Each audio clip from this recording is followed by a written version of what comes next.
This short-sightedness of FBA and ADOS astounds me. And basically, he said that Black Greek organizations do not need to get behind movements that are purposely divisive to significant portions of our membership. Basically, what he was saying was that because there is a significant amount of members in Greek organizations that are Black immigrants, that they that the organization in itself should not get behind this type of movement.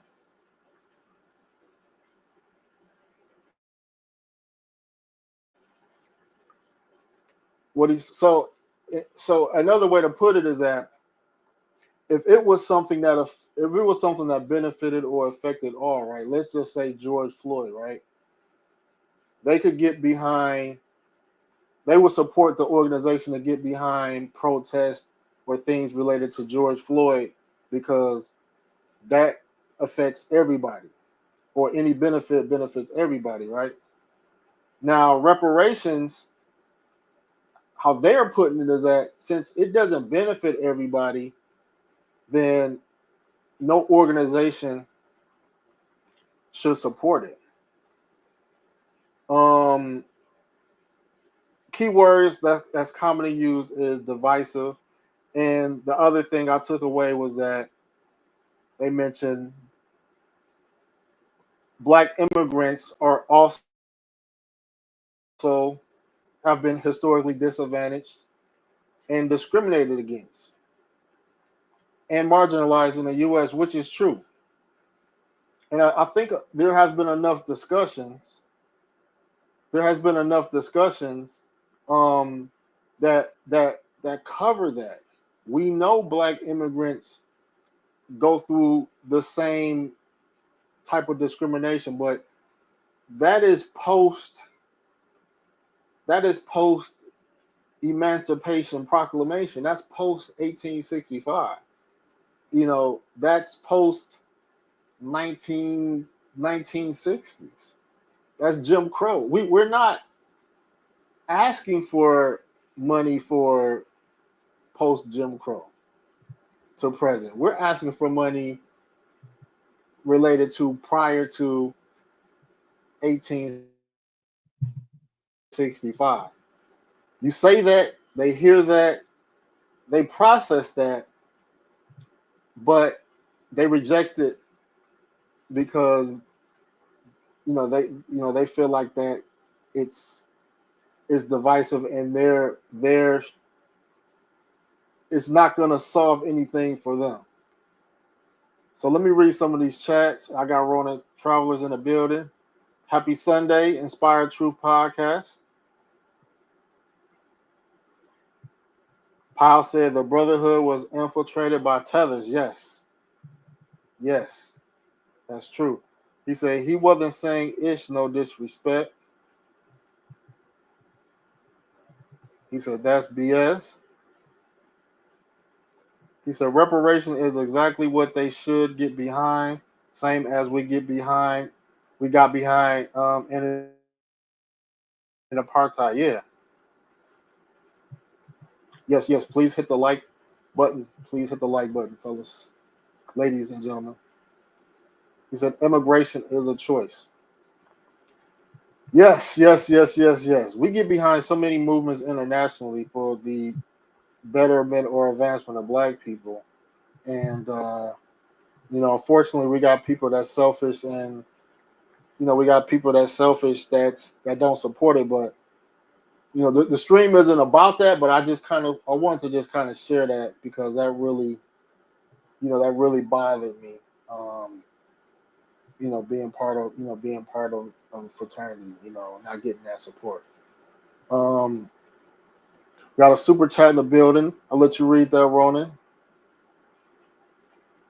Salute. Appreciate you, my brother, for allowing me on the panel and to comment on this most important conversation. Shout out to Dr. HP Black PhD for the $10 super chat. It's been a minute, good brother Ronan. Salute. Keep climbing. Good brother. I appreciate that, man. I'm hustling.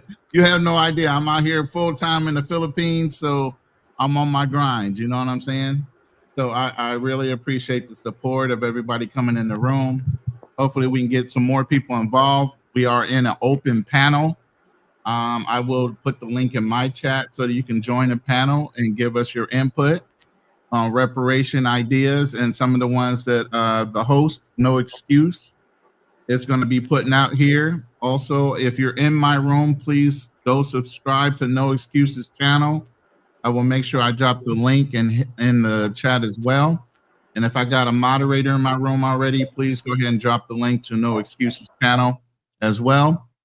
But we want to get you good brothers and sisters that come in the room, at least comment on where you're from and whether you are a true FBA, if you know, or if you're a child of immigrants within the last couple generations.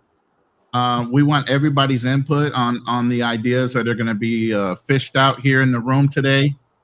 And like I said, the link will be put in the chat for a forum so we can have some open communication, as far as the ideas behind reparations, and right now I have a poll in my room, and my poll basically says, No Excuse, do you feel like we will get reparations in our lifetime? Simple enough question, but it's one that needs to be discussed. And if you guys don't know me, I'm the lightest, dark-skinned dude you will ever meet when it comes to being an FBA. Okay. And I'm very hard, staunch believer in what we've done up to this point. A lot of people are like, what's the idea behind FBA and all this other stuff? They always say black people are a day late and a dollar short.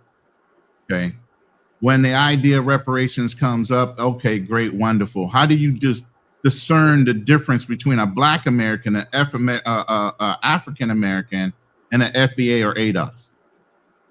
Okay, so there's some things that come into play with why we came up with the idea, or why Tariq Nasheed came up with the idea of FBA. ADOS was out there already, and some other ideas were already out there.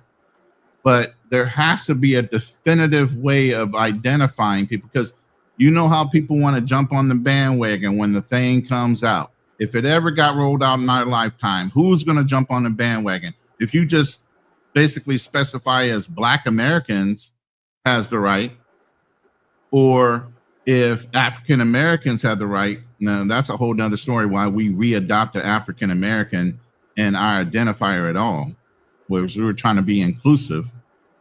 Then there has to be a clear delineation on what an FBA or ADOS individual is.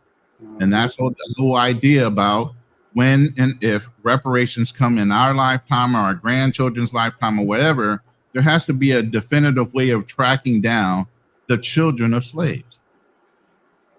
So this is where the discussion starts. And then this is the ideas that come behind, like No Excuses saying, what if they just don't accommodate us on a cash payout with FBA, which is supposed to be the original idea was 40 acres and a mule. What does that equate out to in dollar wise? And with all the children and generations that have come after the survivors of slaves, how does that really work out? What's that picture going to look like? So this is the discussion we're going to have today. And again, like I said, I appreciate you, No Excuse, for allowing me on your panel and to have this discussion. And we want to get as many people involved in this discussion as possible. Like I said, at least drop a like, drop a comment where you're from, and if you are FBA or if you are children of immigrants. Not that that's a bad thing, but we're just trying to figure out who we're talking to. We got to read the room, man. Yes, we got to read the room. We got to read the room. To your comments and what you were saying earlier, yeah, with a lot of the immigrant parents being savvier than maybe our parents were and getting these kids qualified for the grants and the scholarships and everything to go to college, you're right. A lot of the fraternities have been infiltrated with immigrant or second generation immigrants of Black people. So at the end of the day, yeah, when you were putting out, the support of this thing with Tariq Nasheed, the pushback you got within those fraternities is really outlandish based on what you said. We're the ones that started the fraternities. They're already forgetting even in fraternities what that was all about. You know what I mean? So yeah, that's crazy to me.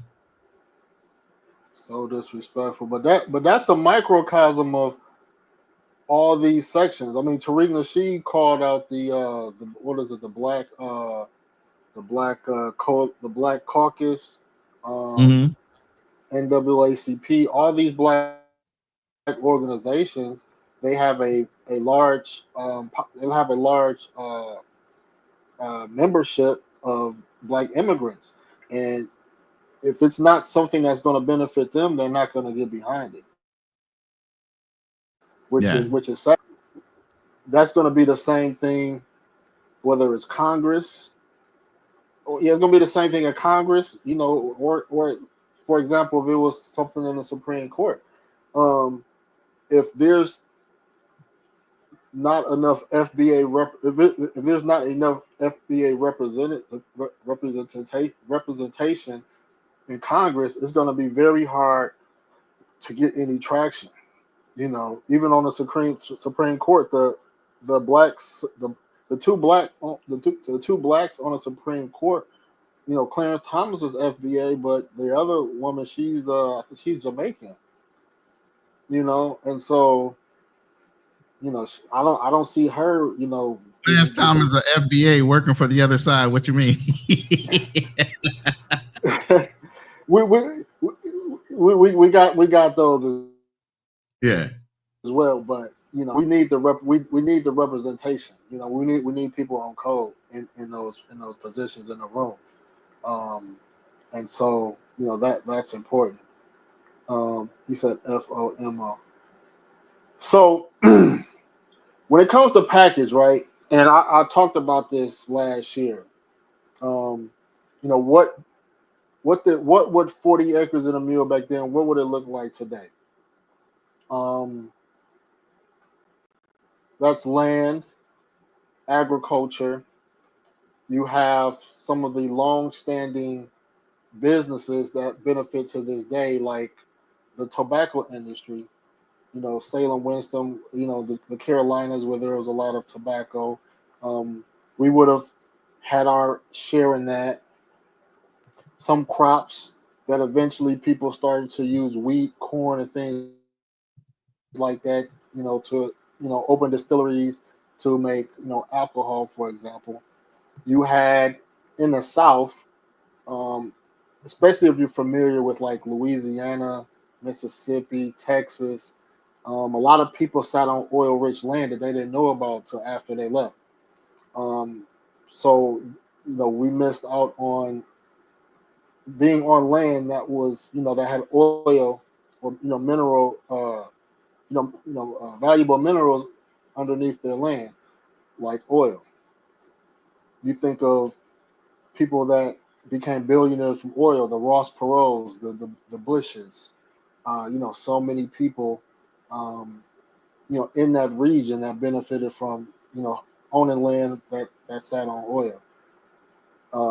Banking. Especially in Texas. Good God Almighty, bro. Oh yeah. Around the Galveston area, moving outwards, and some of those areas weren't developed. Man, there's a lot of oil fields over there.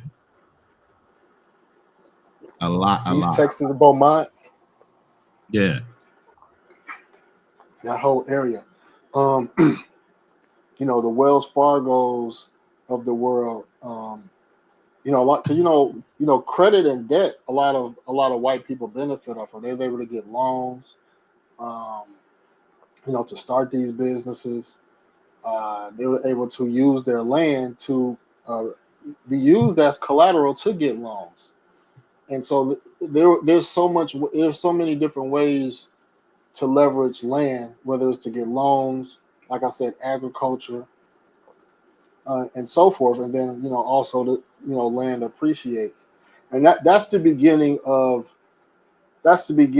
generational wealth, something you can pass down. There's there's enough analysis, there's enough astute people that have broken down like uh, the time value of money till today. So I'm not gonna. I don't want to get too deep into what things would look like today if we got 40 acres and a mule. My proposal has always been that what whatever that number is, we should be at least the wealthiest minority group in the United States. Because if we focus on, and that's why, and no disrespect to nobody, that's why this has to be a conversation with intellectuals, finance, very fine people that understand finance. Because you have a lot of articulate people in a space. Tariq Nasheed is very articulate, um, but there are people that are more astute when you want to look at things from a macroeconomic vantage point. So uh, we can't get too caught up into a number because we can say, oh, we should get reparations for 20 for let's just say $10 trillion, right? That sounds like a big number, $10 trillion. It But what ain't. if that? But what if right? But what if $10 trillion only made us the? I'm just throwing some out. It just made us the third wealthiest minority group, or it really didn't move the needle that much. So we can't be putting our numbers. We have to say this is where we need to stand as a lineage compared to every other group in the United States at the end of the day. That the number has to be based on putting us the wealthiest minority group in the United States. That's the foundation bottom line. The- Once I, once we can agree, go ahead. I just got to push back on a little bit. Why do we need to be, in your mind's eye, in your opinion? Why do we need to be the wealthiest minority group in the United States? Not obviously, that's not going to compare to the YT people. We're going to exclude them, but everybody else. Right. Why should we be the wealthiest of all the other minority groups? Well, why shouldn't we be? I mean, I'm not to answer a question with a question, but like, why shouldn't we be? Okay. I mean, are you going to elaborate on why we shouldn't? What we should, or you leaving it on me No, to because justify your it, reasoning? it, I would do us a disservice by answering that question without unless it was an argument that said that we shouldn't be the most wealthy minority group. I mean, and I'm pushing back for a reason, just to justify Okay. your thought process. Right now, the wealthiest group, minority group, are Asians. They came here with little to no advantages. They dealt with some of the things we dealt with voluntarily, being shipped over here to help with the railroads and some other things to build the West up to meet to the East. They didn't necessarily come over on the East Coast. They came through the West on ships with promises of being citizens if they helped build a railroad and other things. Okay. They got into technology. They read the room, and the advancements of technology, math, and science, they were already in STEMs. Okay. So they read the room faster than us. So that's what I'm saying. Is it because we've been here longer and we helped establish the country more importantly than us being a little more savvy, even though we had a system in place that was trying to hold us back and still taking advantages of the technology and the things that if we had read the room a little bit faster, maybe we would be on par, if not more advanced than them because of our swag and the way we find things and make them simpler to use. That's some of the ways of invention, of the cotton gin and all these other things, the cell phone. We are the type of people will find something difficult and try to break it down to where it's the most simplistic thing. And that's why we have so many patents. So I mean, it sounds like you support that, or we deserve to be the wealthiest minority group in the U.S. I don't necessarily mean we need to jump off at being the wealthiest. I think, like I said, redlining held us back. The other things that they did to us held us back, between burning our already established profitable cities that we built on our own and everything else. You know, yeah, those things held us back. But I think even right now, if reparations are paid out, and whether we were the top of the wealthiest minority or third, with our mind's eye and everything that we have capable of doing and developing on our own, given the resources, the proper resources, I think we would still become the primary wealthiest minority in America, even outpacing the ones that are already established. Okay, so you're saying that if we get a certain amount of wealth, we can take that to take us to Oh, the hell next. yeah. Absolutely. That's my argument. Let me read some of the comments, and then I'll I'll, I'll directly answer the question. I like that comment Cortesia, because we because we've been here. I mean, yeah, I mean, there's no way else to put it because we've been here.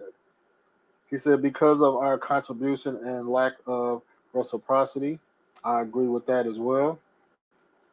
He said, first of all, why would we want to be the wealthiest paid minority when we could be the wealthiest paid people of the planet? Because that's truly our history. While I'm at it, I hate the word minority. Well, I mean, yeah, you can go to a bunch of white people and say, yeah, yeah. We can go to white people and say, hey, make us the richest people in the world. You know, I hate to tell people I wear so many hats, but you know, you have to approach things from a political aspect as well, right? So that's while it sounds good, you know, what I mean, at the end of the day, white people got to digest this. They got to digest the idea as well, you know. Um, so that's I hear what you're saying though. Mhm. Let's see. The only problem with the Asian point is they were not forcibly displaced and enslaved for centuries. Right. Understandable. He said that the Asians here are not contiguous. Many is first generation. It's another point. We were robbed of our wealth. That's Several times. that's a great point as well. Um, salute. Salute, LJ. We don't owe anybody an thank you. We don't owe anybody no explanation. God, thank you. Thank you. Thank you. The elite knows they owe us. Thank you. Thank you. Thank you. Thank you for saying that. Now, we can't, because everything has to be, because when you if you I don't know how many, let's say it's 10 minorities, right? 10 minority groups, right? Okay. Hypothetically speaking, let's say it's 10 minority groups, and let's just say, let's just say you, okay, if we're made the third wealthiest minority, and let's say right now we're the ninth wealthiest, let's just say right now we're the seventh wealthiest minority, right? Right. Now, okay, jumping from seventh to third, okay, that's a lot, but how can you quantify that? Because now, because that is a qualitative, uh that's a qualitative way to assign that. There's no, okay, because when you say we should be ranked, it's easier to explain why we should be ranked number one than it is why we should be put number third.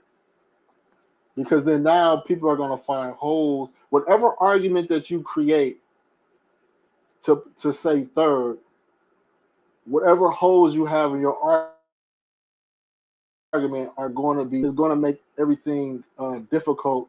And you know how people put things in a rabbit hole, because they're going to take those arguments and apply it to everything. So me saying that at the minimum we should be the wealthiest minority group,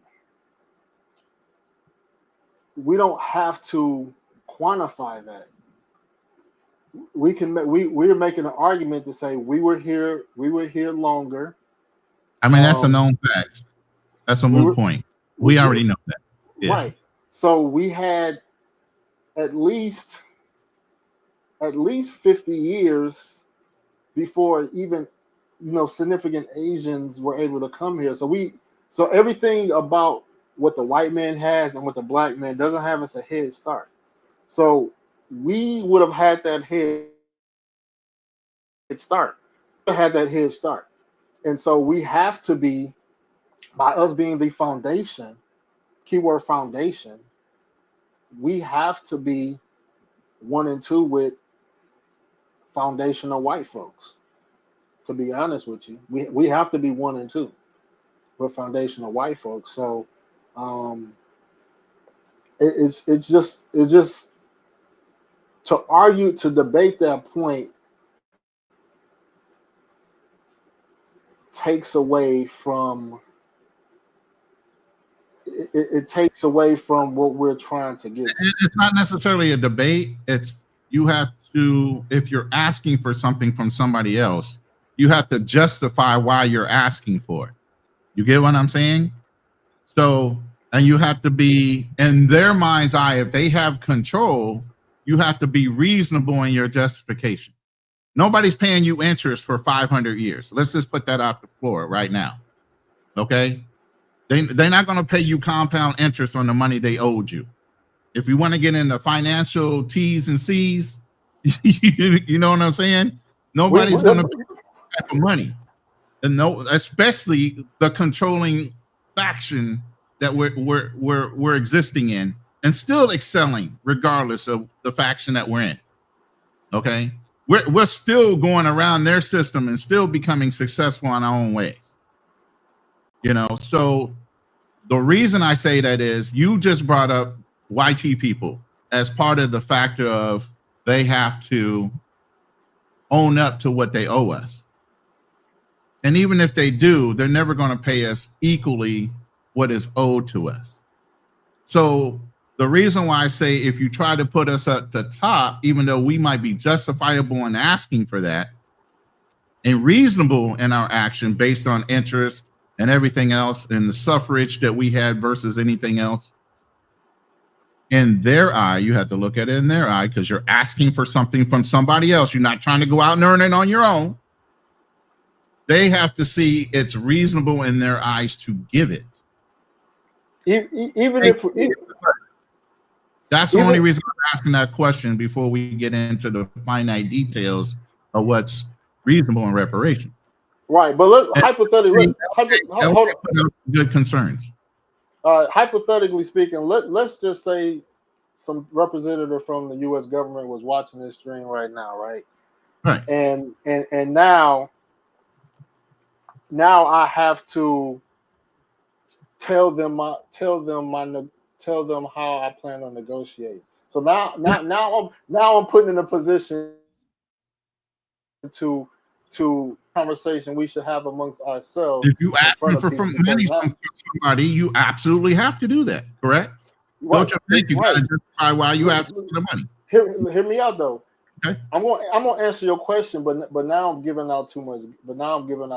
Game. So when it comes to negotiation, right? And I'm not even looking at it from a negotiation standpoint, but if I'm going into a negotiation, if I'm negotiating salary and say, you know what, I believe I should be the highest paid chemist 3 working in the company. There's other chemist 3s. If I should be the highest paid chemist 3 because of whatever reason. And so in my mind, I might be willing to accept being the third highest paid chemist 3, right? But if I go in to the negotiation with this third with being a third highest pay. That's my max. So now when it's time to negotiate, they're going to try to bring me down. So now I've excluded myself from getting more because I boxed myself in. Now if we went in saying we should be the highest paid minorities, and then that somehow got negotiated down, that's a different story. But you want to start the negotiation saying that we should be, I'm not saying you said this, but you want to start the negotiation saying that we shouldn't be seeking to be number one minority, is very dangerous, and is not very a good negotiation strategy. Okay. You've justified it. That's all I wanted you to do. I didn't say I was against it. I know how to negotiate too. I've been in sales for 40 years. So, like, I'm never going to give you my bottom line low number. I'm going to always ask for the fucking moon. You know what I mean? So I need you to justify that so YT people or somebody listening understands. You know, we're not just going to settle for whatever, but in the interim, here comes some other ideas that we can throw on the table. Yeah, but I don't want white people to know that they already know. You ain't going around Robin Hood's barn 5 times over. Whatever technique has been used for generations. Believe me, they've been horse selling as long as we've been horse selling.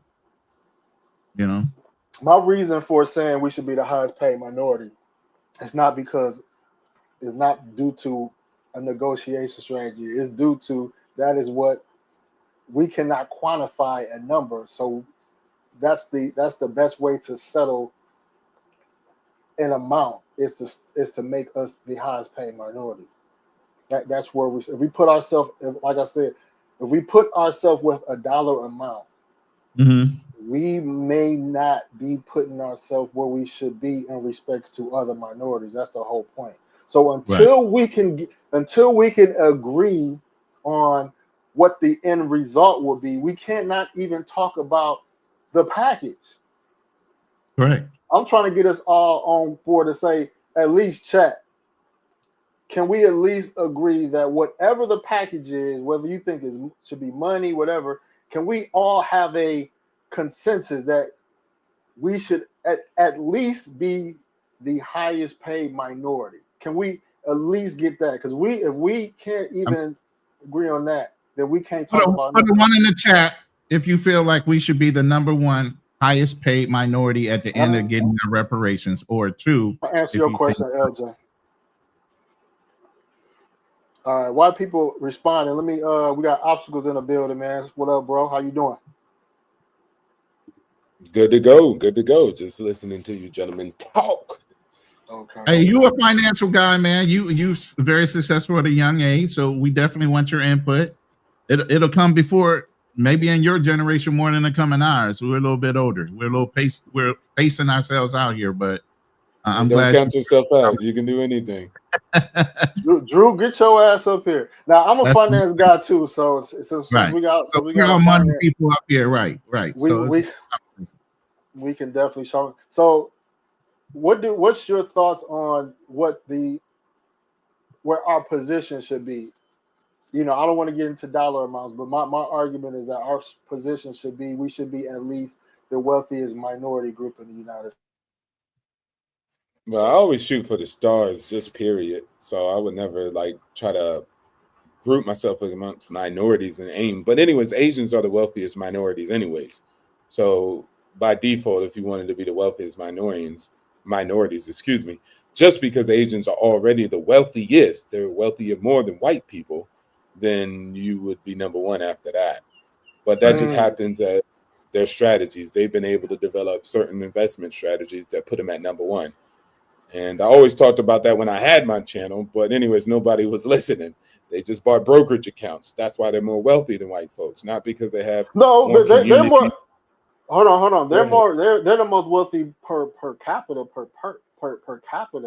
but white people outnumber Asians. The cumulative. No. If you match them, like if you don't play that game and you say who has the most wealth, Asians have the most wealth in all percentiles. At the top, at the mid or even at the lower percentiles. They outpace them by $1 million at the top percentile when it comes to net worth. They're beating them, period. Now, what you're trying to do is say, well, there's so many whites, so I'm going to get all of them. Of course, it's a white nation. Percentile is percent. Look, that's your perspective. That's my perspective. I don't want to go back and forth on it because I have the data and the information to back it up, and then we're just not agreeing on it. So we've had several conversations. No, we're talking. We're talking about two different things. It's not me disputing. I'm just saying, like, from a divided by whatever the amount the Asian community has, and you divide it by the population. Yes, that number is higher than the amount of white wealth when you divide it by all the white people. That's per capita per person. But I'm saying the cumulative is the pot of money, the pot of assets in the whole white community, which is about 50% of America. It's higher than a pot of Asians. But per person, yes, Asians are more wealthy per Asian person, yes. So and as a group, they're more wealthier. But let's I get what you're trying to say, but who cares? Like, of course, they have other nations and stuff like that. What I'm just trying to show you is you could be rich and wealthy as a group of individual people, and then that's it. That's all I'm just trying to point at. The whole game where it's like, oh, well, more white people because there's more in the country, they have more wealth. It's again, and it's concentrated amongst a small few. The rest of them are broke and disgusted. So you keep you see what I'm saying? You're right. They're not really correlated. They're not correlated at all. Those white folks don't like the other white folks. No, I get. So it really doesn't make any sense to point them out. It would just be like a race thing. But okay, have fun. But some of those races don't agree with each other and hate each other's guts.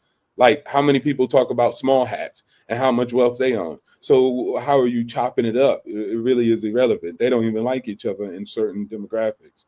But going back on it, when you asked the initial question,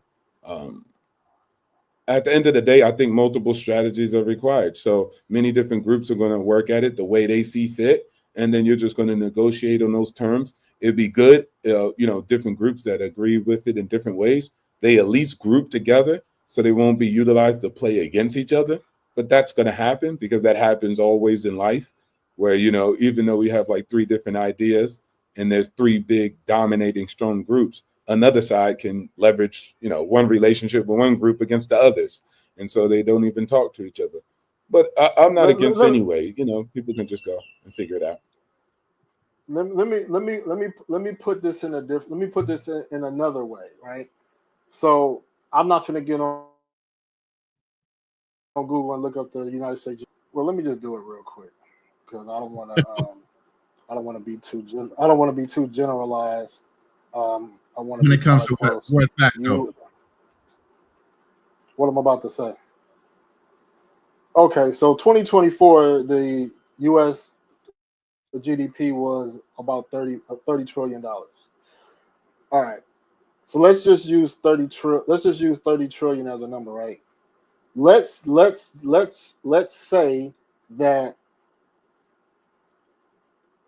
that 15% trillion belongs to the white population, right?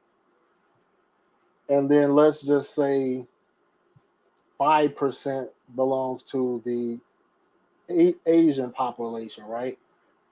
Which is way less, which is a small minority group. And then, we can disperse the other way we see fit. So if a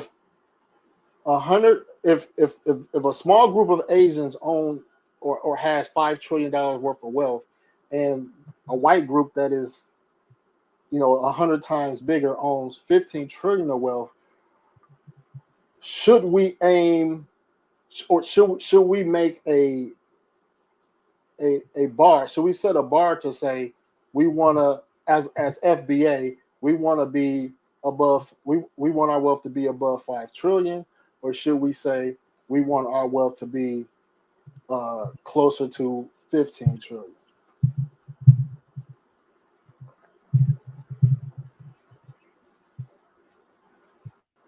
If y'all could follow me.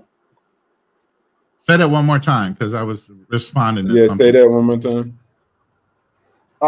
So United States GDP $30 trillion, right? Right. And 5%. Right. Hypothetically speaking, right? Let's just say 15 trillion belongs to the white population, which represents 50% of the United States.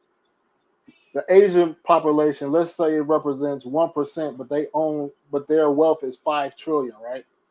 And then the other 10 trillion, we can, we can, divvy that up how we see fit. But my question is that if 1% of the population has $5 trillion worth of wealth, should we set the bar as FBA to be above 5 trillion, or should we set the bar to be closer to 15 trillion of the GDP? I gave numbers. No. That's what I'm saying, of the GDP, because you said initially that 30 trillion. You said 30 GDP. trillion of the GDP. 30 trillion was the overall GDP. 15 trillion was contributed by the YT people, and then 5 trillion was Asian, and then you're going to divvy everything up. So you saying on the overall 30 trillion, or are you saying on the 15 trillion, or just over the 5 trillion based on the Asians? If the Asians as a minority are the wealthiest minority with the 5 trillion, right? What I get what you're saying. I think keep going. So the Asian minority with the 5 trillion makes them the wealthiest minority group, and then 15 trillion belongs to this big white population. Should we want the bar to be set to be more than 5 trillion, which will put us above the minority Asian group, or should we want the bar to be closer to 15 trillion, which represents I see what you're white saying. America? Yeah, but I'm more so talking from like actual wealth, not GDP, because GDP, it could be a certain thing, and then your net. I'm not talking about. I just looked at GDP. Okay, just wealth. Just to use a number. Just to get a number. Just to get a number. Okay. I got you. What I'm saying to you guys is household net worth. Whether you're single or you got a partner, whatever. Household worth or a net worth. That's what you want to aim for, right? Asians are beating them on that. But when you look at all the wealth, period, all assets, all the wealth, entirety. 84% is owned by whites, right? And that's just because they're big as hell, and they do 401ks, and that's the majority of the money in all of the market. 401ks, pension funds, and etc. That's all the money, mostly. That's institutional money. That's private equity money. That's all of it. It's just basically normies money, okay?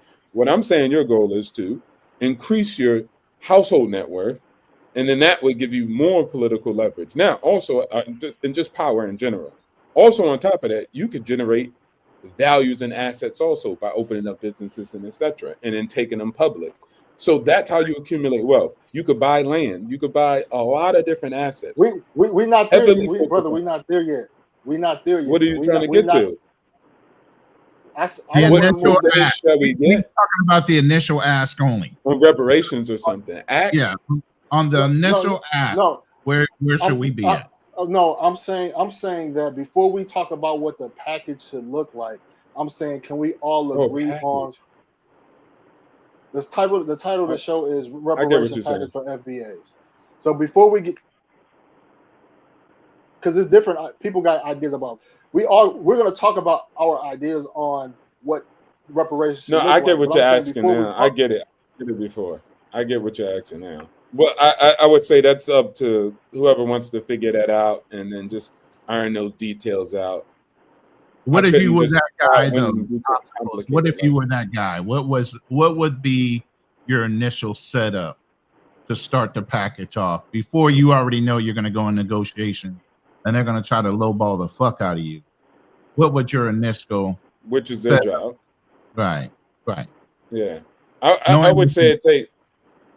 Yeah, I would tell if I had to tell people and they're like, what's the dealio? What are you going to do? I'm like, bro, at this point, it's just due diligence and research at this point. I couldn't tell you what the actual right way to go about it would be because that's just hard to figure it out from Thailand. Like that would just be ignorance. So I would have to guide people with common sense. Like we're gonna have to go through it. Go ahead.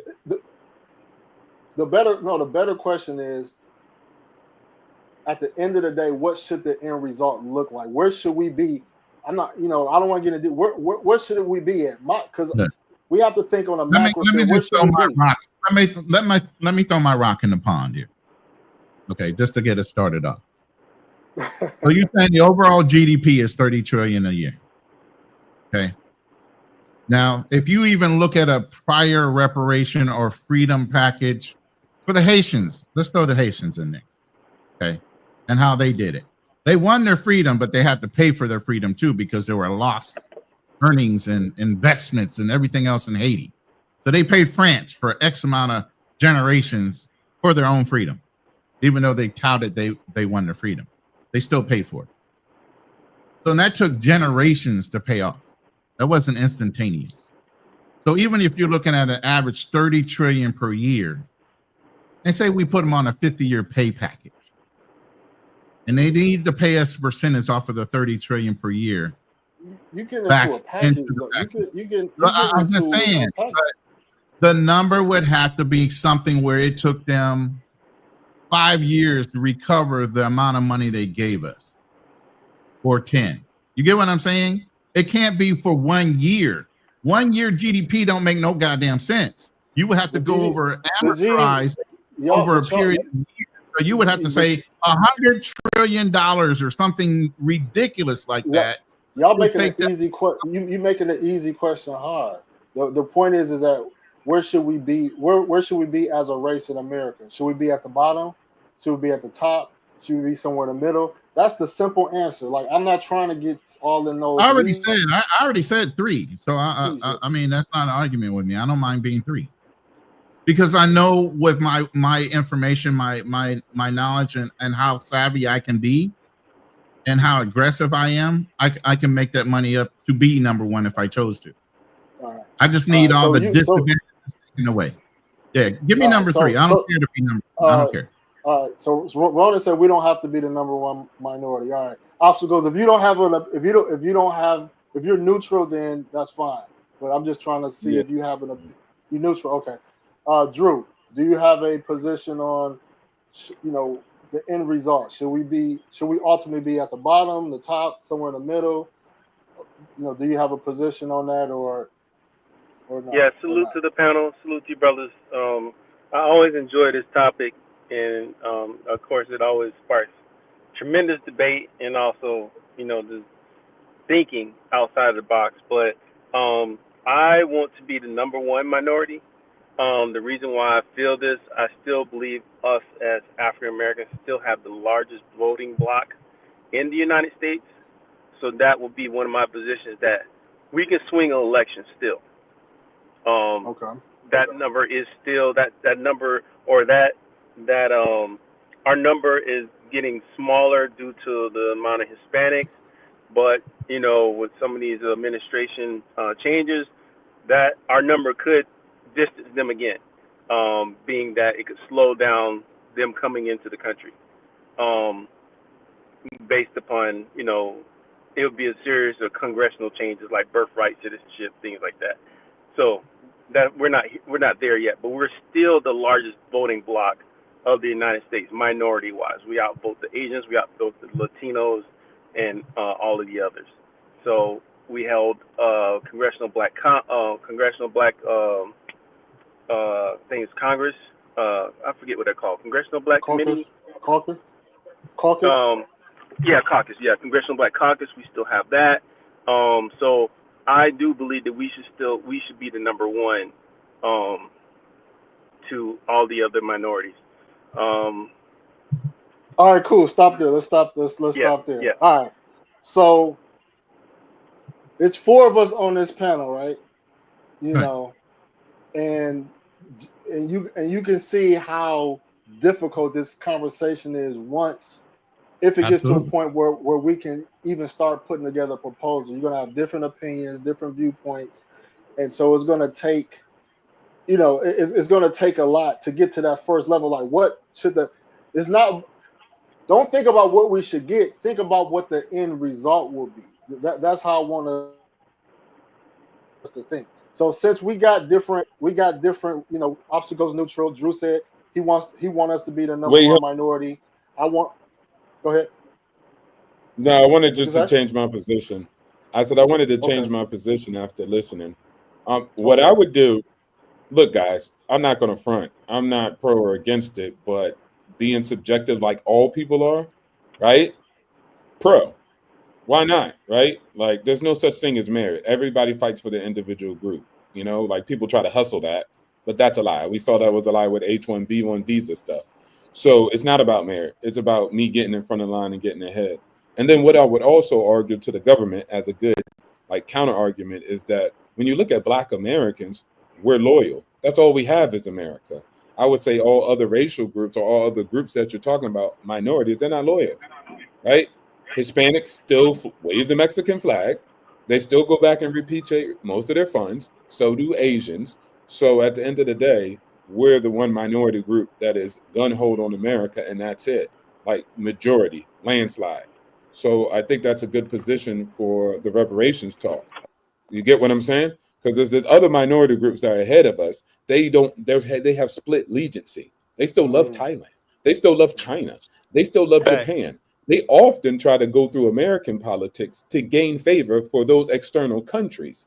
Like if we're one-on-one with China because of the AI race, Chinese Americans often say we should be friends. We should work together, while China still subverts our technique to, achieve power in AI.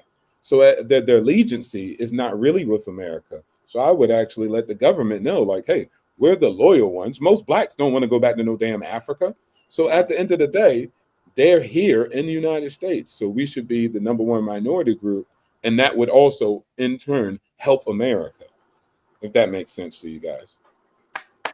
Oh, man, okay. Man. Bravo. Yeah, for All sure. right, man. So we have reached a quorum, as they say. So, number one, yeah, 3-1, 3-1 odds. Right, so, there you go. So per this discussion, there's a consensus that the package should lead us to be the wealthiest minority group in the United States. Now we can get into. My poll is saying 83% are saying number one, 17 is 2. Nobody ever voted for 3. I'm the oddball out at this point. You on some. I just have more faith in my investment. Okay, that's all. It's cool. I don't need a lot. Give me enough to get me kickstarted, and I'm on. You get what I mean? I get it. All opinions are welcome, man. For right. Iron this out. All right, so now I guarantee you, I'll keep mine longer than some of those number ones. That's all I'm saying. All right.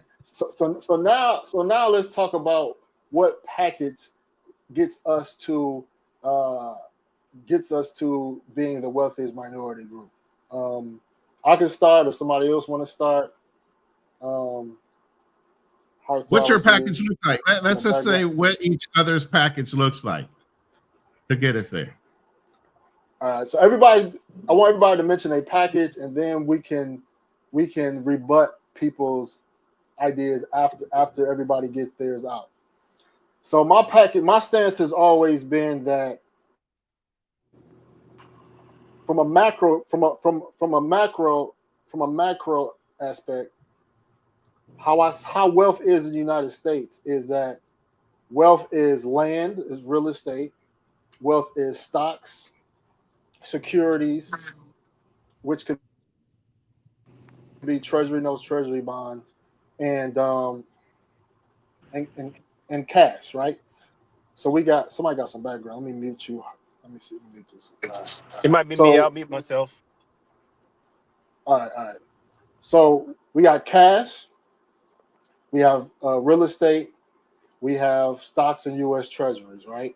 That compose U.S. wealth, and then some other tangibles would be no federal taxes, free education, private and public education should be paid for by the federal government, and what was the other tangible? It could be student loan forgiveness for foundational Black Americans as well. So, but you ain't paying for school, so that's going to get nixed anyway. Yeah. But basically no federal taxes, free education, and that would include student loan relief. If I might be missing something. It may come back, but that's basically it. So the reasons why I put those mixed together, because in wealth, right?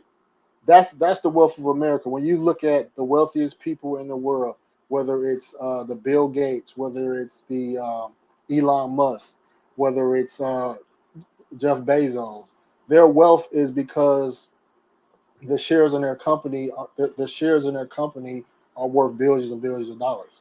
They are majority owners.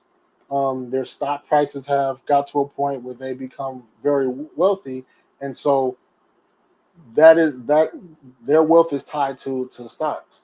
Um, I worked in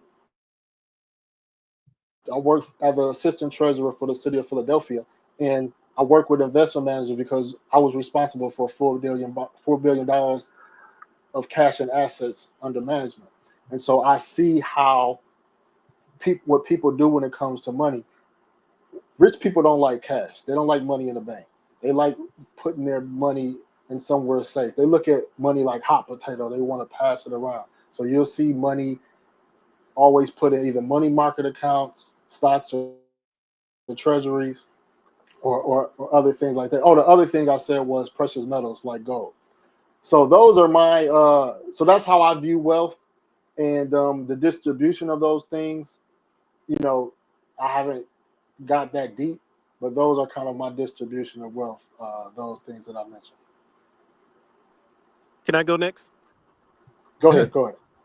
Um, so I agree with all of those ideas that you just brought up. No excuse. I'm heavily in favor of tax free. Um, Also, I didn't think about the education piece, but I also would like to include education into mine, both collegiate education and also education in trades. I believe that's something, President Trump, when he first came in, or it was last year, he said something that I think a lot of black people took offense to, which when I looked at it and pulled the layers behind it, I said, it's really not that offensive. But last year he said something like, we need to get our black jobs back, get those black jobs back. Well, black people, we used to build houses. We used to lay cement, blocks, and paint and do things like that. Those trade positions, those jobs used to belong to us. And I I think that would really help our younger generation that doesn't plan to go to college pick up a trade. AI is going to replace a lot of things, so I think that picking up a trade would be a good idea. And I'm gonna land my plane right there. All right. Cool. Let's I mean, see. as far as the basis, before we actually affix dollar amounts to it, I think you hit all the major points. Land, some type of land ownership, tax free, some initial cash to infuse the jump off. Investment. You still need to be accessible into the social services, Social Security. If somebody paid into it, they need to have access to it. And retirement and education. Repeat. So repeat. You said education. Your reparation package will include education. What else? Investment, cash infusion, tax free benefits, land, and still, because America's America, whatever those social benefits are, we still have access to them. Whether it be Social Security, some type of other investment plan that the government provides to everybody else, we still need to have access to those things too. Food stamps. Brother, some people are going to blow this money real fucking fast. I'm sorry.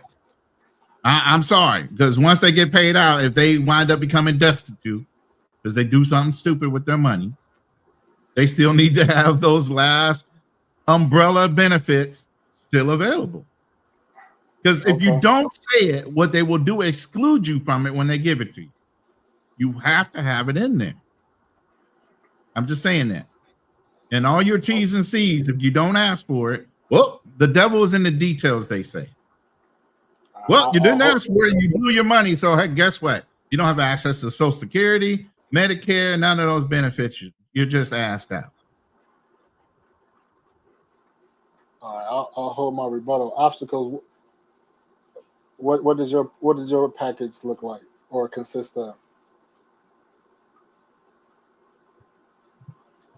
Oh, unmute yourself. Unmute yourself. I'm sorry, you're muted. Yeah, my bad. So it does consist of the two assets that you spoke about. That would be real estate and securities. That's what I'm really focused on. So those will be my non-negotiables, right? Everything else is a plus after that. I would add an extra like tough negotiable would be free education, but it will be in industries that are related to the national security of the nation. So I want free education for blacks, but not in basket weaving, not in psychology, not in the BS.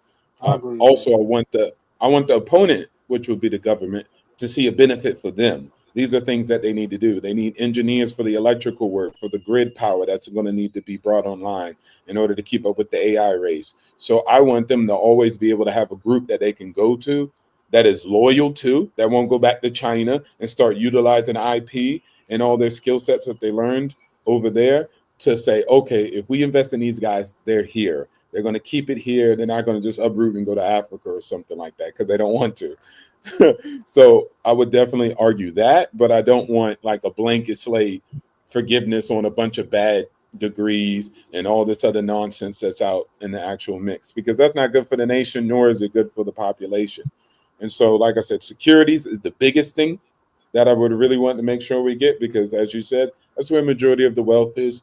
And when it comes down to the land has to be correlated mostly to farmland, because that just remains valuable and intrinsic in itself versus, residential could move here to there depending on industries and where they move and stuff. But farmland just always going to be important. Also, land that's allocated with resources. These are the things that I would focus on as far as the real estate side of it.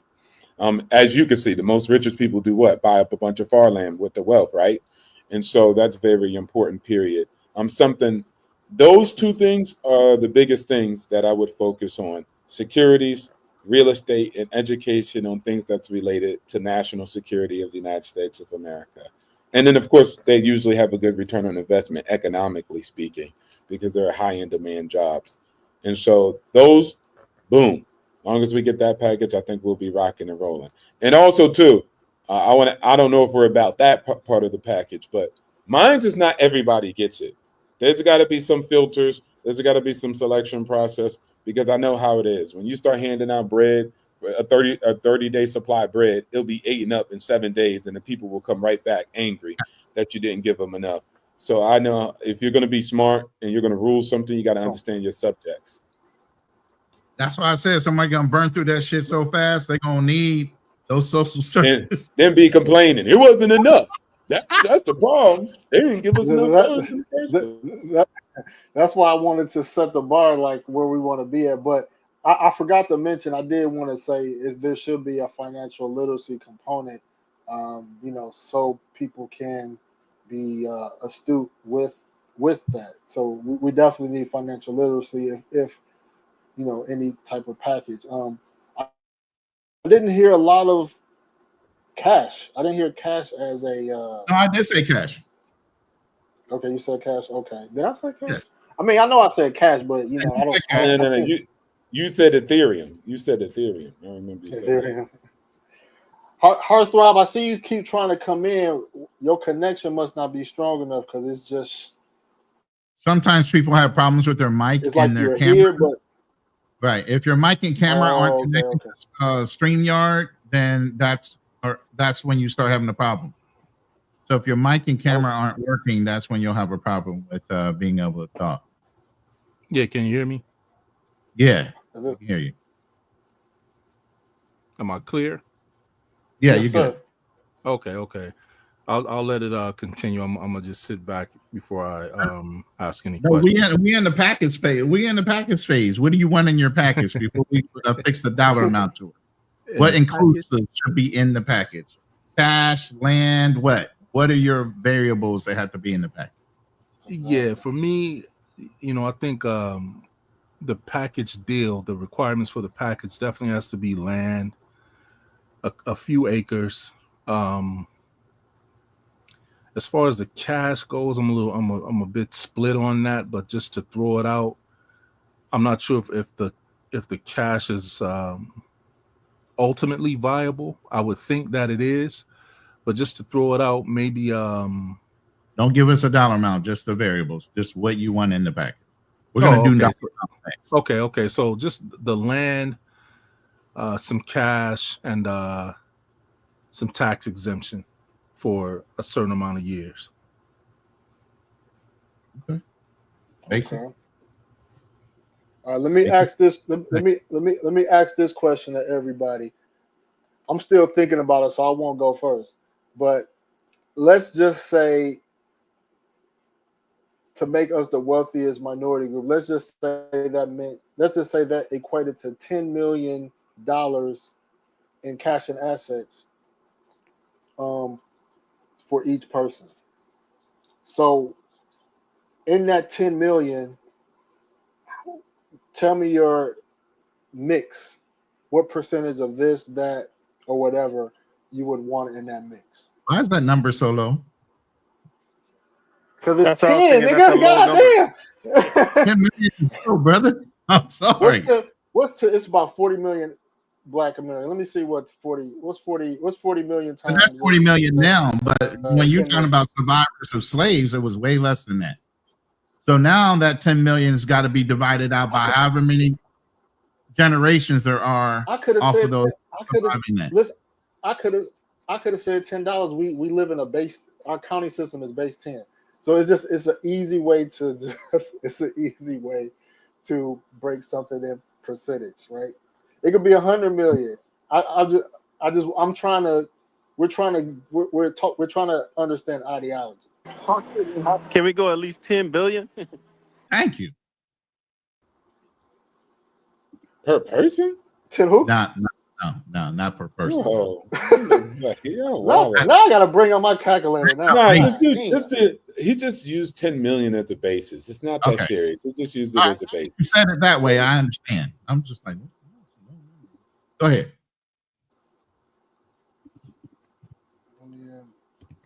That's $400 trillion. That's $400 trillion if it was 10 million times 40 million. 40. Exactly. That's a lot of goddamn deal. That's too much. That's more than the GDP. That's more than you count non-FBAs in that 40 million. That's why I say that number is too big. Cut the FBAs down to maybe out of the 40 million that live here in the United States, maybe even if you have it, to right. 200 trillion, that's still a lot of dough. That's more than goddamn the whole bond market. Like he definitely left that to that. We I said it was going to have to be paid over a period of years. It cannot be paid in one lump sum. Ronan, listen. We have been appointed by the United States government for a commission to come up with a reparation package. We being held up. We being held up over a $10 million hypothetical number. We have to be more productive when it comes to this. Right? I agree. Go ahead. All right, somebody go first. $10 million. How would you? What would your asset mix look like?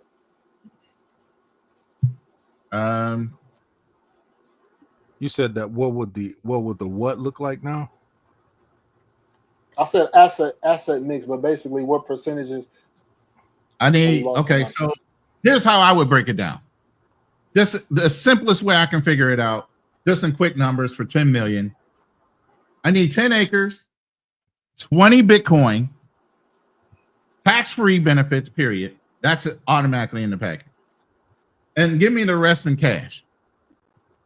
I'm gonna make it real easy. I'm gonna be point of clarification. Did you mention cryptocurrency when we talked about? Yes, I did.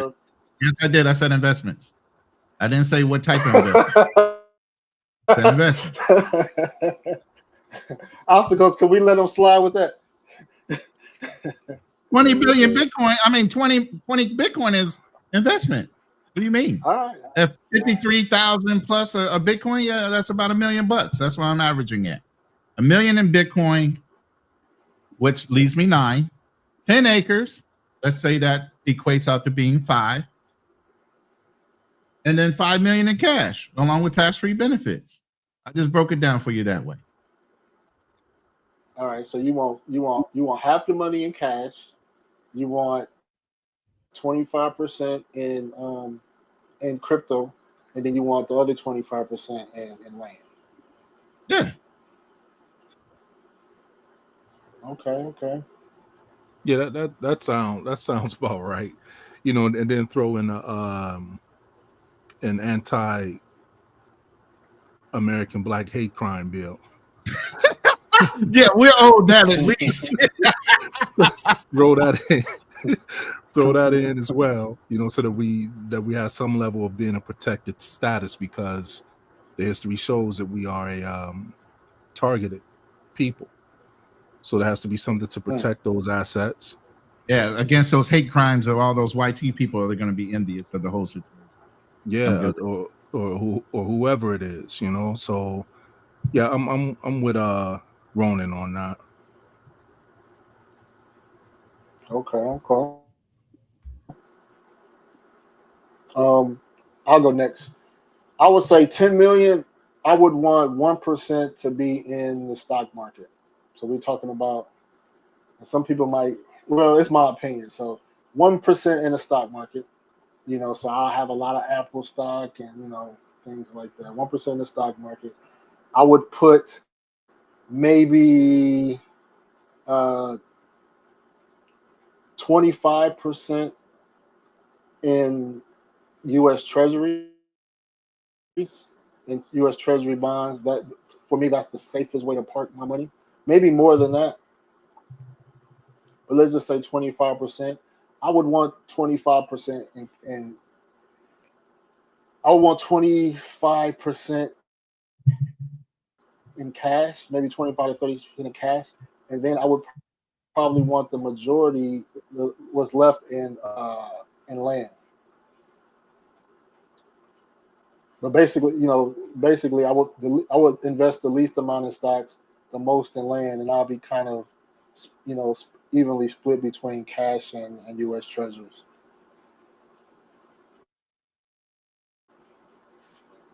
Okay. Obstacles. Megalomaniac. Come on. I know you got some. No. I was trying to understand. Like, I'll just take it in cash and allocate my funds appropriately as I see fit. That's what I said. I don't care. Do that too. I can take that 5 in cash and reinvest it how I want. You know what I'm saying? Yeah. I'm gonna guarantee. But I think the reason why we wanted to look at it from an asset, from how the federal government should issue it, because some of us want to protect ourselves from ourselves. Now, you, for example, obstacles. It's fine giving you 10 million because you know exactly what to do with it, right? Yeah, but I get what you're saying. So it would be allocated in the 30. What is it? You give me 10 million, so I'll just do like some 33 split. And that would be conservative growth and mid-level.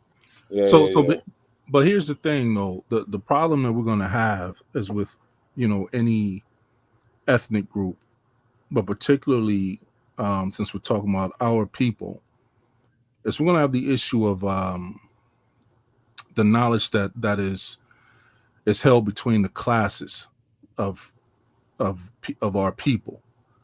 So, you've heard that old saying of if they were to restart the world and the world economy, the same people who are wealthy now would end up being the same ones that will be wealthy with the reset due to the knowledge. And I think that would be kind of a problematic issue. Even if we, set out to try to educate them on how they should allocate the money, it's going to be a class issue, and some people are just going to be parting with their money sooner than they would like to. So, we could try to set it up, but this is a definitely situation. Financial education has to be involved in the issuance of the money. You have to go through some financial training and how to handle money and how money works. You got to be educated. Right, but what I'm saying though is there are some people, it doesn't matter how much you educate them. And this isn't a shot or a slight to anyone, like they just aren't cognitively able to grasp and manage it. So what are we going to do? Put stewards in charge of the money? You know, have people be in charge of the assets like that and kind of dole it out as you know, like an overseer, an asset overseer, so to speak. Skip him. Nah, we can't do that. Yeah, I can. So I'm just saying my opinion. Skip. Why would you say that, man? You gotta, here's the thing. I get what you're saying with that. And even if you have financial stewards, I can speak on this. The NFL, NBA, and all of them have financial stewards. You have to go through all this process of passing all these certifications and being trustworthy. And NFL will certify you as somebody that these players consider trustworthy and can trust with their finances. Ultimately, there's still going to be some stealing going on, some overcharging, because if you still don't understand how money works, the financial steward has liberties that they can take on your behalf and misappropriate and misuse those funds to where you can still run out of money. There's plenty of NFL basketball players and everything else that are broke right now. No, I get that. What I'm saying is, I'm not saying that what we're talking about isn't the best route. I'm just saying that, like, we're going to have that situation, and these are some of the things that aren't thought of. Like, me personally, I can't see skipping someone who isn't cognitively capable. You see what I'm saying? Like, that doesn't make sense to me. I mean, I get like somebody's special needs or slow when it comes to math. Right, that type of thing, or you know. Yeah. And you said skip the special needs people? Yeah, skip them. Extra fast. Elaborate. No, I mean, that's just my perspective. I got yours. I'll be listening in, but I'll be right back. We ain't got time to waste. We ain't got funds to waste. We ain't got time to waste. Just skip them. Somebody will take care of them. If not, then it is what it is. But I don't believe in taking care of people who can't take care of themselves, especially with funds like this. It's very serious. This is not an egalitarian joint. We ain't got all that money. Man, like, I'm not trying to argue with you, man, but are you saying that people who are not cognitively capable should know how to take care of themselves? No, I mean, there's people who are not capable. They're being taken care of right now. I don't know why we got to give them $10 million. There's a lot of people who are not cognitively capable that aren't taking care of themselves. In America? Where are they then? In America, all over, on the street, right? Okay, yeah, they're going to stay on the street. End of story. We got to keep going. That's just me. You got a different perspective. I ain't arguing you down. Yeah, I got you. That's really a different conversation on who should get it within the FBA circle. You know what I mean? Like those are finer details. Salute to Burks Ross. He said, I'll just split the 10 million, put some into real estate, crypto, Roth IRA, interest accounts. Okay. And invest. Super cool. And invest some in stocks and put some in oil. That's it. Yeah, that's good. Shout out to HB because he mentioned gold too. That is something I meant to mention earlier. But you know, I would want some gold too. So what's coming to mind too is that I'm putting a lot of effort and energy into trying to make sure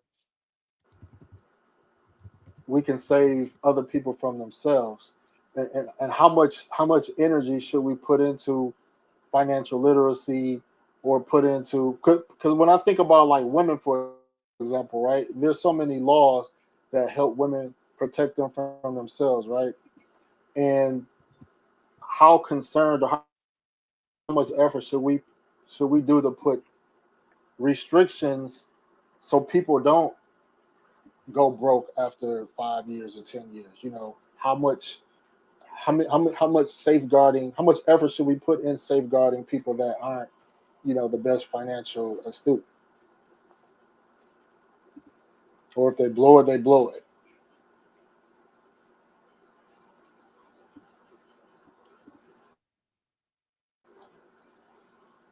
Anybody? I would have never gave it to him, but yeah, I hear you.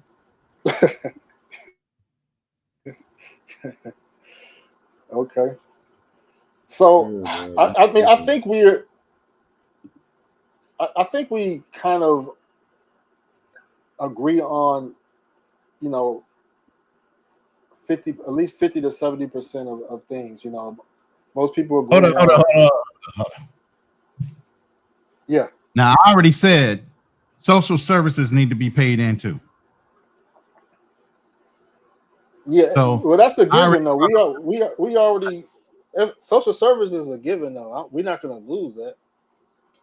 right. So that's the catch-all for the dummies that don't know how to manage their money. Oh, man. I'm just saying. But how much effort should we? How much effort should we put into saving people from themselves, or is that going to take too much effort?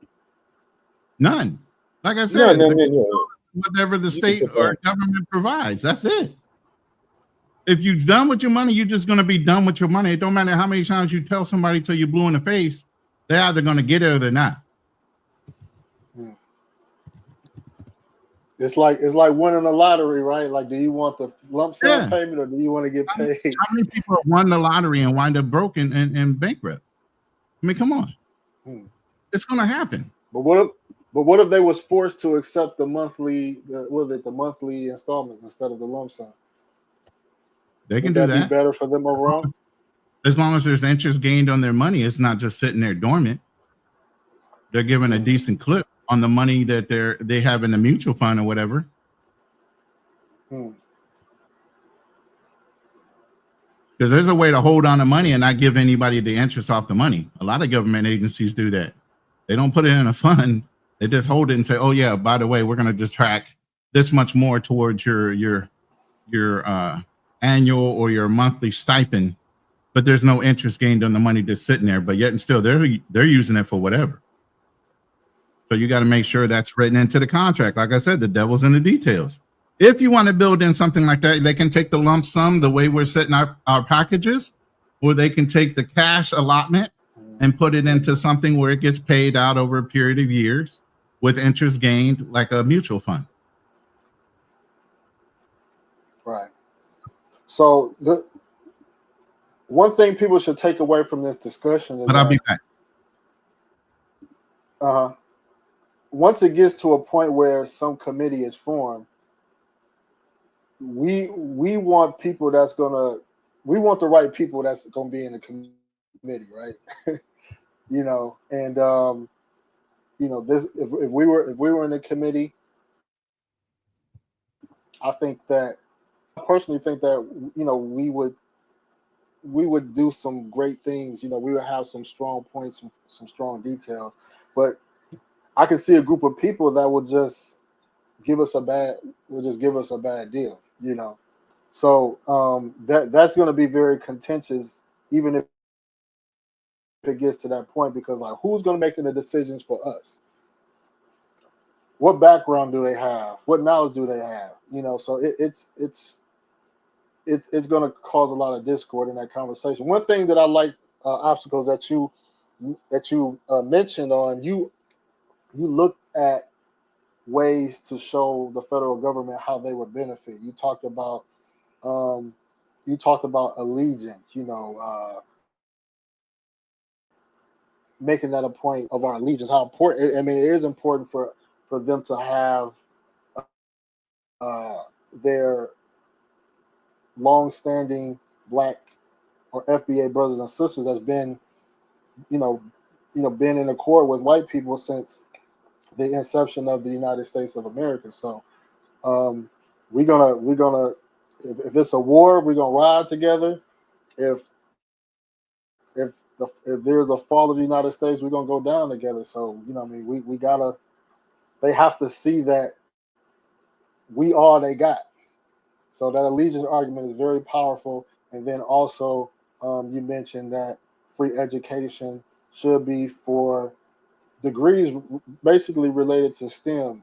Basically related to fields that's going to benefit the United States. So I think that is something that didn't cross my mind, and I think that's a very great way to pitch argument to white tea people, to be quite frank.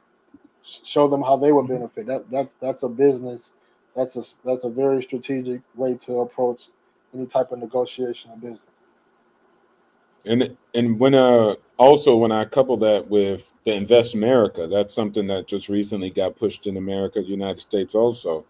Like, of course, opening up a sovereign wealth fund. These things are being pushed where that is more appealing to the power structure to say, okay, if this is this reparation deal, most of it's going to be put into the market. Most of it's going to be put into public equities. Most of it's going to be put into industries that are leading, whether that be public and private sector. These things are going to complement power structures. So you want to highlight win-win situations where they could step away from the table and say, you know what, while we had to, take some licks here and there, it's necessarily a reinvestment into America, reinvestment to a loyal group in America. I mean, the basis of America is white and black. The rest of the groups have done a lot of stuff. They've been a part of the history, but we're the basis. We have no other place to go. America is our country. And so when we really highlight that in the negotiations, I think that starts to, give us a better position in that negotiation versus saying like, oh man, you owe us and we hate your guts and give us this check and we're going to run to Wakanda. Like, that's not a good perspective. It's got to be a win-win for both sides. And I think it actually makes sense in my context of why I view it. No, I agree with that, man. Um, open You it. just This don't agree with opening the leaving door. leaving the homeless people. That's it. That's the only part we disagree. Go ahead. What doors do you see it opening for other countries that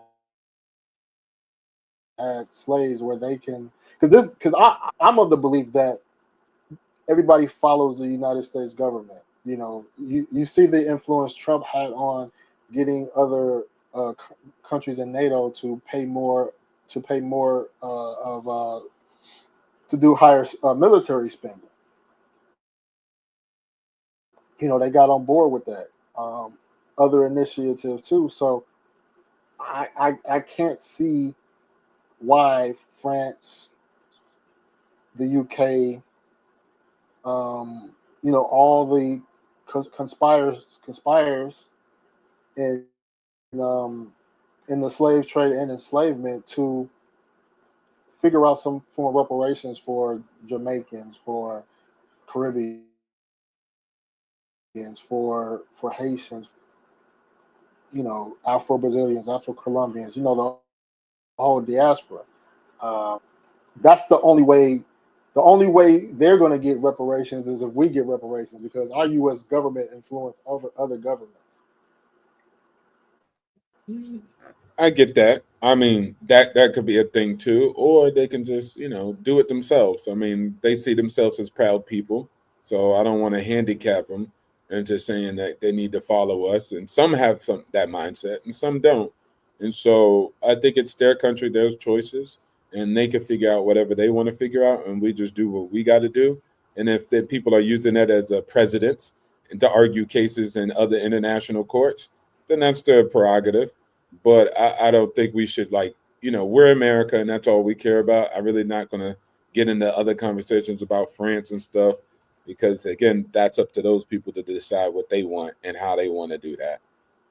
We got enough flack that we're gonna catch, so there's no need to bring extra flack of France in the conversation too, because we got to get our reparations from the United States, America's perspective, and that would be my perspective.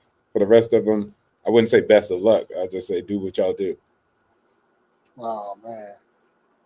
So I don't want to be up here too long, man, but I want to kind of put out a question, man, and it could kind of be kind of like a closing question. Um, See, I damn near got a brain fart.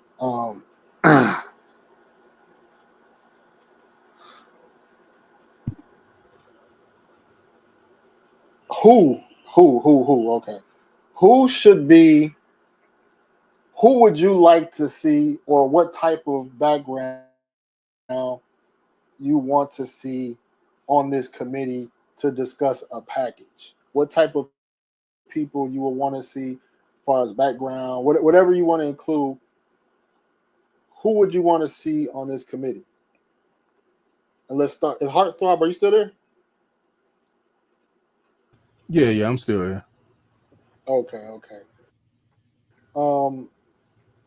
We can start with let's start with you, Heartthrob. What type of people would you want to see on this committee if a committee was put together on discussing a package? Who would you want to see on this committee and type of backgrounds? How many people is the committee going to consist of? Let's say 10. I don't know. Let's say 10 people. Let's say 10. Well, I mean, you'd obviously probably have to have a couple Europeans on, one in a economic finance background, possibly global economic background, microeconomics. Then you need a attorney, preferably an international attorney. And as far as the FBAs, you said why? International attorney? Yeah. Just so I can follow you. Why?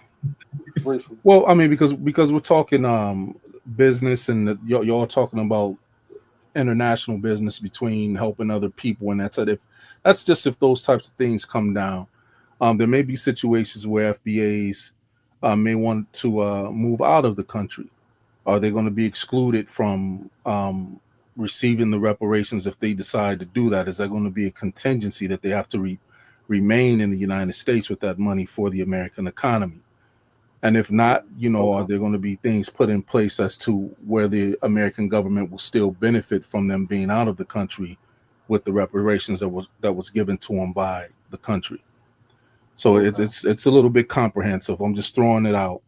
So and then aside from them, we'll need FBA businessmen and women. The amount, I would probably say 3. That would give us 5 on the console so far. Those 3 would have to be from different business sectors. And then the other 5, I would say, would probably consist of just educated, but just the average Joe people. Okay. That's how I say the committee should be set up. Okay, cool. Ronan, I want you to go next. All right, hold on. So you said total 10 people on the committee, right? Yeah, I threw out a number. I mean, it could be more, but you can add more. I just wanted to make it easy. Right. I want at least 2 economists, 2 constitutional law lawyers, because we rocking this in. We locking this in for a long term. So I needed to become constitutional law. Follows through not on a federal but a state level. They can't refute it later. 10 years down the road, all of a sudden they try to reintroduce taxation or something like that to our people. Whatever's in that package, it needs to be locked in forever. So I want that done. I need 2, because how do you set up things if you don't have people that already done it? I need at least 2 financially savvy billionaires or trillionaires that are all these people, by the way, are FBA. I'm not naming anybody as non-FBA on this panel because they got what do you say it? They got something to lose. Let's put it that way. All right. I need people that are invested in this idea and invested in the solution to be involved on the panel. And then 4 financial wealth investors or financial wealth people, all FBA. They have a solid background that can be proven on successful routes in order to, or inroads in order how to make that package work. That's it. That's my committee. Okay. Obstacles. Who would you want? So Oprah Winfrey, Al Reverend Sharpton, you feel me? P. Diddy, free P. Diddy, Meek Mills, Tariq Nasheed. No, I'm just kidding. What I would say is, all right. So I would pick David Stewart and Robert Smith, and then I would really elect those guys to figure out who the rest on the committee would be, but their lead. So it's almost like Doge when it was going to be Elon and Vake. They're going to be the two leads, and they're going to build out the committee from there. And I would entrust those two because, as you know, Ronan was speaking to earlier, like I think we need someone who's already in industry, who already achieved the status of becoming extremely wealthy in this nation, and allow them. They've proven their success by their life. I don't need to investigate, look, and Ninja could be a lawyer, but he could be broke and busted and disgusted. So I don't really want him constructing laws and policies when he's broke himself. I want people who are really in charge of it, that have final say, that understand how this game of America and capitalism works, to focus on our wealth. And then they can in turn build out everybody else that they need. So I would lead those two, and maybe even co-counsel. I might throw in a co-counsel of Elon Musk. But outside of that, I would just say that's what it would be. They would be lead for sure. Elon Musk would have no power. It'd be like a dojo. You're just here to observe and innovate. But outside of that, lead is David and then Robert. Those are the two guys that lead. And they build out the committee from there. The term I was looking for is skin on the game. I need people involved in it that have skin in the game. You know what I mean? And I didn't, and kind of like what Ronan said, I didn't pick. There was other billionaires, but they were like Nigerian or this and that. I didn't pick them. I kicked them out because even though they might not be compromised, I wouldn't risk it. Just keep the guys who are just FBA all the way. I don't want them throwing the Nigerian fun in there, and they go back to Nigeria and it's cool. I don't want none of that. None of that tomfoolery going on. Yeah, I agree with Robert Smith. I didn't think of that, but he's definitely. I would want him on my committee for sure. Dave Stewart too, man. Wait, he got the World Technology Company, so he's really doing it. Worldwide Technology. I'm ignorant. Yeah, that's the richest black man. That's the richest black American. Okay. Yeah, I put you on Toim last. Messed up his bag. I put you on Toim. No excuse. The last time I was on here with you when the Nigerians were asking about who are the wealthiest black people, and that was the first one I mentioned was Dave Stewart. That lets you know how much No Excuse be paying attention. That's why I said black billionaire. That's why I said. But watch us running. Who the richest African? Hell.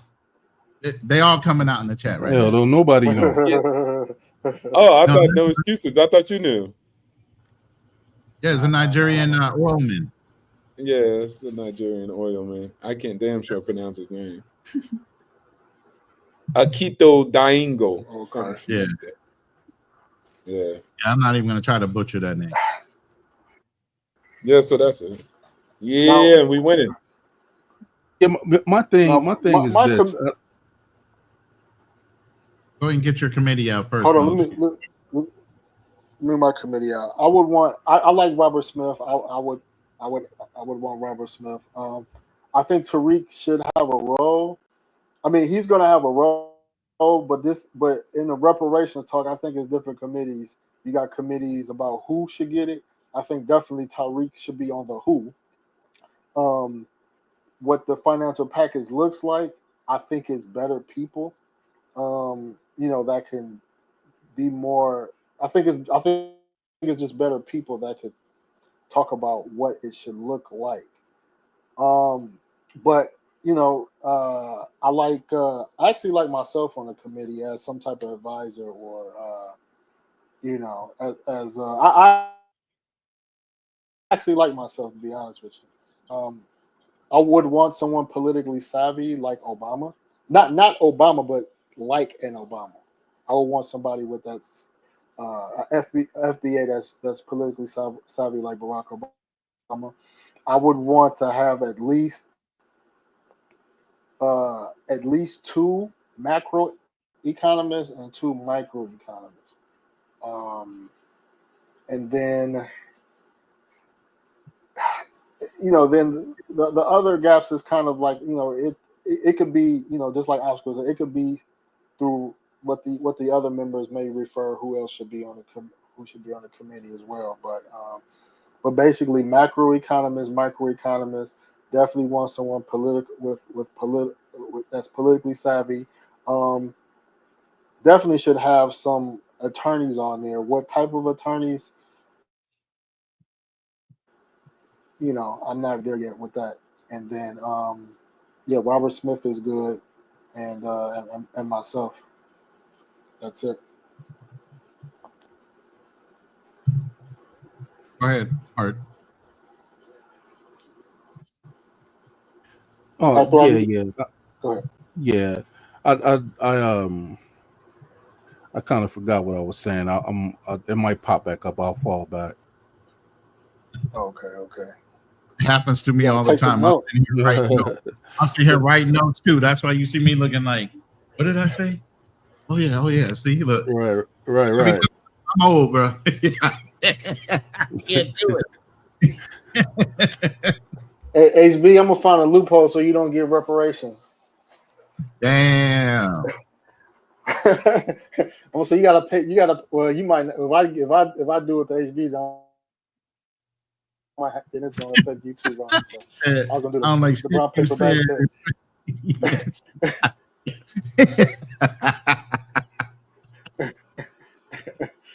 Yeah, HB, what the fuck, man? That's all right, man. Should have never gave you niggas money. Put Dave Chappelle on there. We got to get Dave Chappelle on the panel.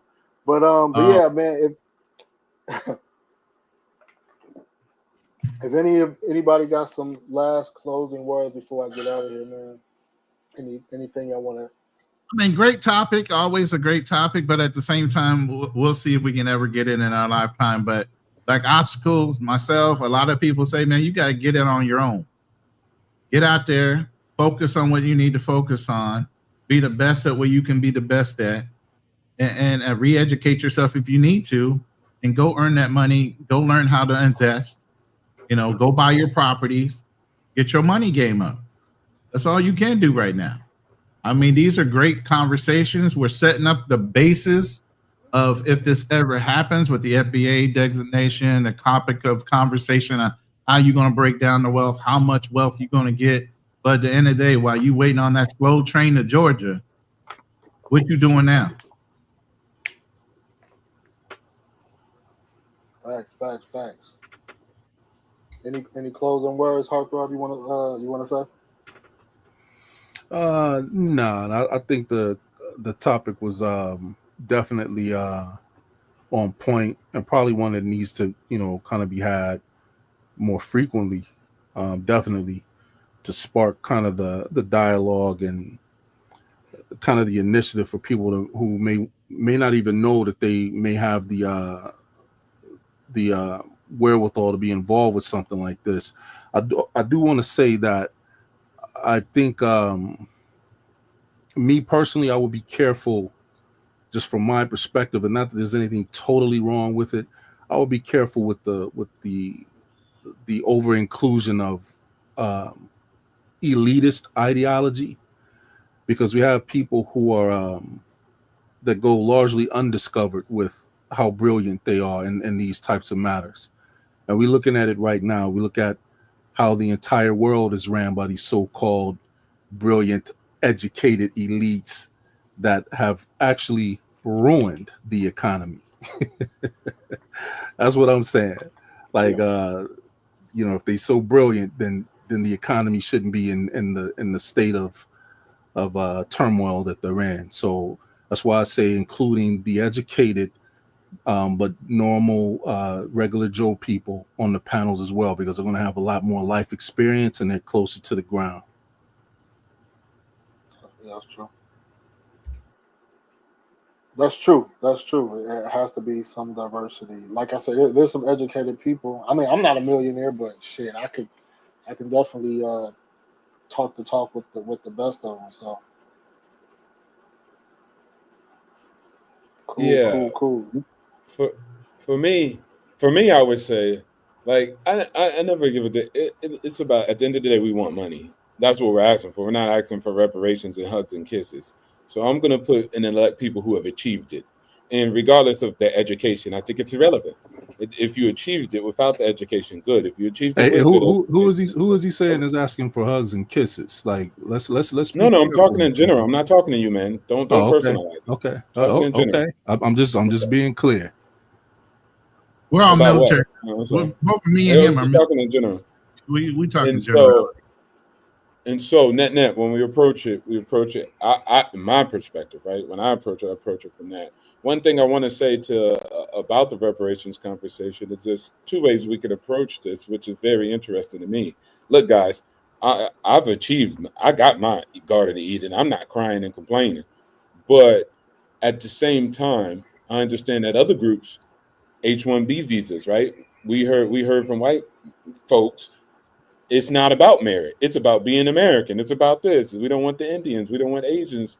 So again, people are going to take whatever in their own special interest. So don't let anybody ever go to the Republican side and convince you that you shouldn't be talking about reparations because it's about merit. That's a lie. Humans are humans. They're going to be biased, right? They're going to fight for their group. And so always, fight for your reparations if you achieve or if you don't achieve. But what I would say is I'll repackage it into reinvest in Black America. I'm not talking reparations talk. I'm talking about a double down into Black America, one of the most loyal groups in America, and thus can move forward. All other groups are not loyal. We see that on campuses. They're, split two ways, right? They got double loyalty. They love Haiti, then they love America. They love Thailand and they love America, but they really love Thailand. So at the end of the day, we could double down and call it reinvestment in Black of America. And I think that will go far more, and the government will be able to peddle that to white Americans and the rest of the society in a better way than saying, hey, all you white folks are paying for reparations. And especially right now with the Black fatigue, right? Let's say the Black fatigue comes in, the cops come through, wash law and order. Now it's to reinvest in Black America, and we build from the rebels again. And so this is a story that I think is more palatable to the majority, where it could say, okay, this is not necessarily bailing out Blacks because they were just slaves. This is also reinvesting in our population that has been here with us, building the foundations since the Mayflower, and has been here building out our righteous nation and where it is today. I think Black and whites have great history together. I don't see it as evil and bad. And so at the end of the day, I see it as something that should be cherished and should be uplifted and should be promoted. And of course, Black America could be reinvested in as that loyal group that has always been here since the foundation of the United States of America. We built it with them. Even at conflict, we still built it with them. And I think that should be highlighted. Not every whites was on our side too. They helped us. They fought with us. So it's not all whites. It's not all white of America. And so again, if we just revamp our story, I think we'll have a good win-win conversation to go to the government and say, hey, this is you reinvesting. Like that infrastructure bill, like that semiconductor bill, that's the same thing we're doing here with this reinvested Black America. Call it that versus reparations. So that was my little piece. See, I want you to be on the committee too. I want you to be part of the people that help draft it because I like the language that you use. Man. You got white people like I like this. I like him. This is what. Yeah, you gotta highlight it. You gotta stroke that, right? You gotta let them know, Right, like, right. hey, white folks, you've been here. He's a special kind of guy. He said that just Mhm. right. I like the way he put that. I don't feel Yeah, like I I have want. to give up my money just for poor Black folks. Oh man, yeah, I like it, man. But basically, whether it's any of us guys, we want like-minded people. We want people that's going to, you know, that's going to achieve what we discussed here at the end of the day. That's what we want, no matter who it comes from. So, but yeah, it's a good conversation, man. I got to get out of here. I'll be doing some traveling next weekend back to Africa, man. So we'll have a busy week trying to organize for that. But yeah, man, appreciate y'all coming up, man. And I will be doing a live when I get back. Talk about Africa. All Should right, you peace, should be gentlemen. doing an Afro Sunday in Africa? That's Well, what you don't want to do.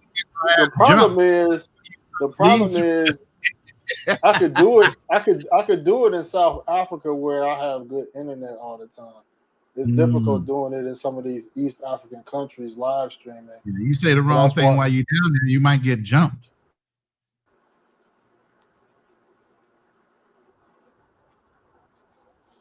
Holding them tethers accountable. Unless I do some Unless you use the greatest African American's internet, Elon Musk, you can use Starlink. There you go. You be all right. Oh man, all right. I gotta look into it, man. Oh, it's Globe Spinner. He was up in Alaska on Starlink network and was failing like a motherfucker. Man. That shit was dropping. Hey! No, it wasn't. That's propaganda.